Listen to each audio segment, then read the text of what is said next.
नहमदुहु व नुसल्ली अला रसूलिहिल करीम अम्मा बाद फ़अऊज़ु बिल्लाहि मिनश्शैतानिर रजीम बिस्मिल्लाहिर रहमानिर रहीम। यूट्यूब की दुनिया के तमाम दोस्तों को एक मरतबा फिर हकीम एस बासिर का सलाम कबूल हो। दोस्तों, आज की ये वीडियो आप लोगों के लिए बहुत ही स्पेशल और ख़ास किस्म की वीडियो है, क्योंकि आप जानते हैं कि मुल्क के अंदर कोरोना की नई लहर के पेश नज़र बहुत से लोग हिस्स के ख़त्म हो जाने की, सूंघने की हिस्स के ख़त्म हो जाने की, चखने की हिस्स के ख़त्म हो जाने की, या टचिंग सेंसिंग की, छूने के एहसास की हिस्स के ज़ायल या ख़त्म हो जाने की शिकायत कर रहे हैं। सोशल मीडिया के ऊपर देखा जाए, अखबारात में देखा जाए, इलेक्ट्रॉनिक मीडिया पर देखा जाए तो बहुत सारे लोग इस बात की शिकायत करते नज़र आते हैं कि हालात हाज़रा में इस मौसम के अंदर सूंघने की हिस्स ज़ायल हो रही है। बहुत से लोग इसको कोविड-19 यानी कोरोना वायरस के साथ जोड़ रहे हैं। बहुत से दीगर लोग जो हैं इसको बहुत सी अजीब अजीब अलामतों के साथ, दीगर बहुत सी बीमारियों के साथ इनका नाता जोड़ रहे हैं। लेकिन आज हम इस हकीकत से पर्दा उठाने जा रहे हैं कि दर हकीकत ये क्यों है, ऐसा क्यों होता है, छूने की, सूंघने की, चखने की ये हिस्स कम या ज़ायल क्यों होती है, इसकी अलामात क्या हैं और इसका इलाज क्या है। तो दोस्तों, आज की ये वीडियो मुकम्मल तौर पर देखिएगा। और इससे पहले कि हम अपने टॉपिक के बारे में बात करें, हम बात करते हैं इनके अलामात के बारे में, वजूहात के बारे में और इसके इलाज के बारे में। जी तो दोस्तों, अगर अभी तक आप लोगों ने हमारा चैनल सब्सक्राइब नहीं किया है तो हमारे चैनल को सब्सक्राइब कर लें और साथ लगे घंटी के बटन को दबा दें ताकि हमारी हर आने वाली वीडियो आप तक बहुत जल्द पहुंच जाए। जी दोस्तों, बात को आगे बढ़ाते हुए हम बात करते हैं कि ये एहसास का ज़ायल हो जाना, छूने की, सूंघने की और चखने की हिस्स का ज़ायल हो जाना ये क्यों कर होता है। तारीफ़ मर्ज़ अगर आपके सामने ये रखें हम, तो आप किसी ऐसे मरीज़ को देखें जो इस बात की शिकायत करे तो ज़ाहिरी बात है आप ख़ुद ये देखकर मुशाहिदा कर सकेंगे, या मरीज़ ख़ुद इस चीज़ का जो है वो तजर्बा मरीज़ को इस चीज़ का होगा कि जिस भी उज़्व की, जिस भी मकाम की हिस्स ज़ायल होती है उसके अंदर जो है वो उसको बिल्कुल उसके अंदर जो हिस्स है वो महसूस नहीं होती। उसके पीछे क्या क्या चीज़ें कार फरमा होती हैं, इसमें तिब्बे यूनानी क्या कहती है और इसमें जो है सिंपल ऑर्गनोपैथी क्या कहती है। सबसे पहले हम बात कर लें अलामात के बारे में। अलामात ये होती हैं कि जिस भी हिस्से की हिस्स जो है, जिस्म के जिस ऑर्गन की हिस्स ज़ायल हो जाए, ज़ाया हो जाए, वहाँ पर चुभन का एहसास होता है, सुइयाँ चुभती हैं और उसके अगर वहाँ पर कोई चीज़ काटे या हम खुद चुटकी काटें तो बिल्कुल भी चुटकी महसूस नहीं होती है। और इसके अलावा अगर उस जगह के ऊपर सुइयाँ भी चुभोई जाएँ, हत्ता कि उस जगह को काट भी दिया जाए तो तब भी दर्द महसूस नहीं होता। जी, ये अलामतें हैं इस बात की। तो ये ऐसा होता क्यों है, इसकी वजूहात क्या हैं। तिब्बे यूनानी कहती है कि ये असबी अमराज का पेश ख़ैमा है। बहुत से आसाबी अमराज का ये एडवांस में एक अलार्मिंग सिचुएशन है कि कोई ना कोई असबी मर्ज़ दरपेश होने वाला है।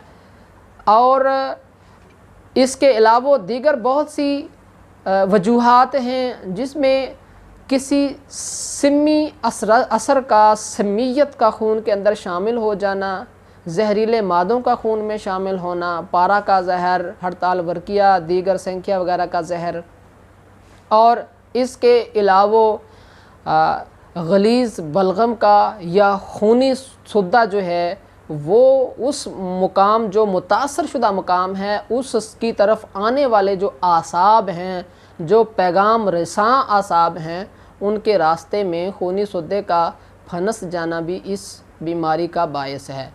दोस्तों, आप जानते हैं कि आसाब दो किस्म के हैं, एक ख़बर रसां और एक हुक्म रसां। हमारे जिस्म के ऊपर अगर कोई चींटी या कोई चीज़ फिर रही होती है या कोई चीज़ काट लेती है तो ख़बर रसां जो पैगाम रसां आसाब होते हैं वो दिमाग तक पैगाम पहुंचाते हैं और उसके रिएक्शन में दिमाग जो है वो हम हुक्म रसां आसाब के ज़रिए से जिस्म के मुतल्लिका उज़्व को रिएक्शन का हुक्म जारी फरमाता है। तो अगर ख़बर रसां आसाब के रास्ते के अंदर कोई खूनी या बलगमी सद्दा फंस जाए तो फिर ये मुतासर शुदा हिस्सा जो है वो बेहिस हो जाता है। तो इसका इलाज भी ज़ाहिरी बात है कि इसी चीज़ को मद्देनज़र रख कर करना चाहिए। इसका इलाज तिब्बे यूनानी कहती है कि इसका जो इलाज है वो फालिज की तरस पर होना चाहिए, जबकि सिंपल ऑर्गनोपैथी की एक अलहदा से इसके अंदर उसका नज़रिया है, उसकी अलहदा साइंस है। सिंपल ऑर्गनोपैथी कहती है कि ये मर्ज़ जो है ये उज़लाती आसाबी जो है इसमें तहरीक में ज़्यादातर पाया जाता है। यानी दो तरीके इसके हैं, इस आसाब में दो चीज़ें होंगी, या तो इस मर्ज़ में या तो आसाब हद से ज़्यादा तहलील होकर आसाब के रास्ते पिचक जाएं और ख़बर रसानी का काम पूरा ना हो सके।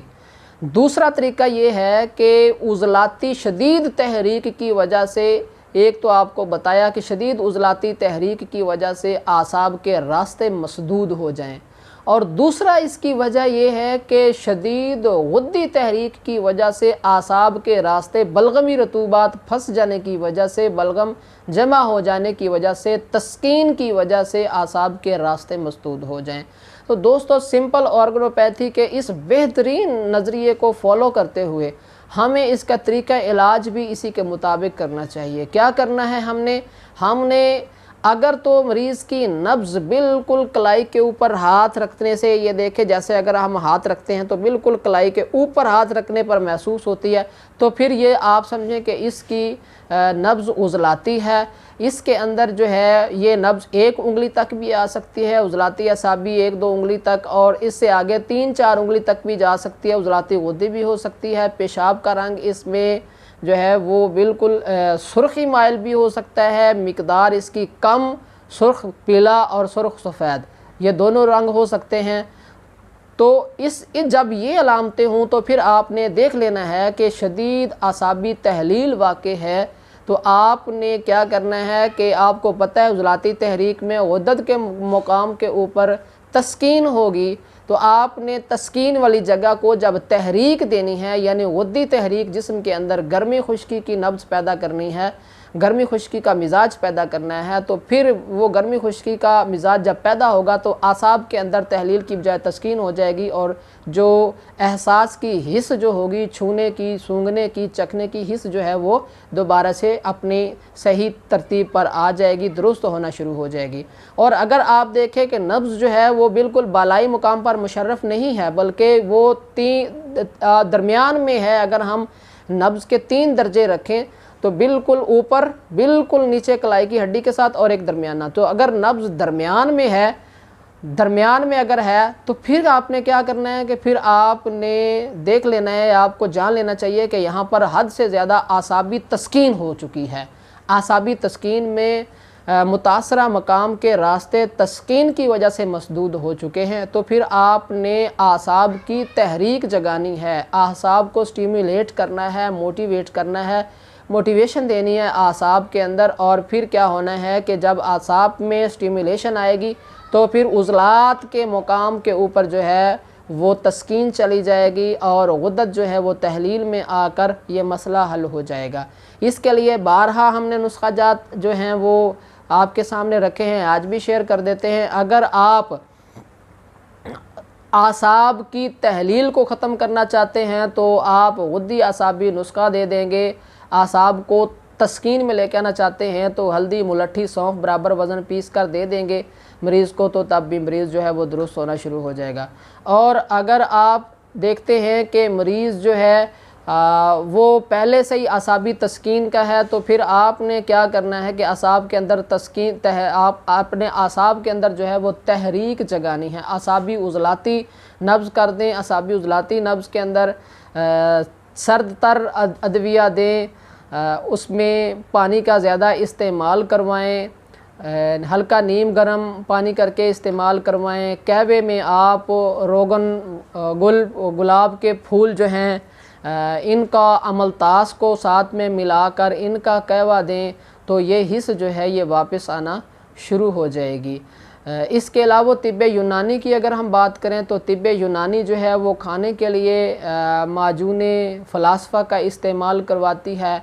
मालिश के लिए हरमल का तेल, रोगन कुस्त और रोगन परफ्यूम का इस्तेमाल करवाती है। रोगन परफ्यूम का तरीका आप सुन लें, अगर बनाना चाहते हैं तो परफ्यूम आपने 1 तोला लेनी है और 5 तोला आपने लेना है तिलों का तेल। तो उसके अंदर उस परफ्यूम को जला लें, फिर उसके बाद पुन लें और मुतासरा मकाम के ऊपर हल्की हल्की मालिश करके गरमाइश दें। तो इसी तरीके के ऊपर हरमल का रोगन भी तैयार किया जा सकता है। रोगन कुस्त मार्केट से भी मिलता है, वो आप इस्तेमाल करवा लें। और खुर्दनी तौर पर माजून कुचला का इस्तेमाल तिब्बे यूनानी के प्रैक्टिशनर हजरात करवाते हैं। तो मौका की मुनासिबत से सिंपल ऑर्गनोपैथी या तिब्बे यूनानी के उसूलों को मद्देनज़र रख कर इसका इलाज किया जाए तो ये मरीज़ जो है वो बेहतर से बेहतरीन हो जाता है। तो मैं दोस्तों आपसे यहीं तक इतनी ही मालूमात के साथ मैं आपसे इजाज़त चाहता हूँ। इंशाल्लाह नई वीडियो के साथ एक मरतबा फिर आपकी खिदमत में हाज़िर होंगे। तब तक के लिए इजाज़त चाहते हैं। अस्सलामु अलैकुम वरहमतुल्लाहि वबरकातुहू।